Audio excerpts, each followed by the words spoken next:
అటువంటి శక్తివంతమైన నామము. ఇంకా దీనికన్నా శక్తి ప్రసరణం ఇంకా దేని వల్ల జరగదు, అంత శక్తివంతం. ఈ శక్తిని ఎందుకు తీసుకొస్తారంటే ఈ బీజాక్షరాలతోటి ఓం అంటే ప్రణవం.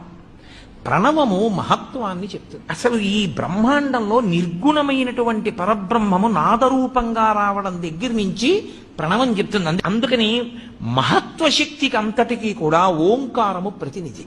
అలాగే ఐం ఇది కవిత్వ శక్తికి ప్రతినిధి.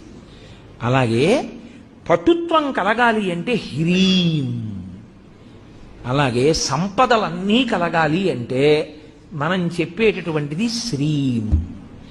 ఇవి నాలుగు చెప్పి ఇవి ఎవరి వల్ల వస్తాయి? ఇవన్నీ కదలికలకి సంబంధించిన విషయాలు. ఇవన్నీ ఆదిశక్తి వలన వస్తాయి. అందుకని ఆ పరదేవతని పిలిచేటప్పుడు ఓం ఐం హ్రీం శ్రీం శ్రీమాత్రే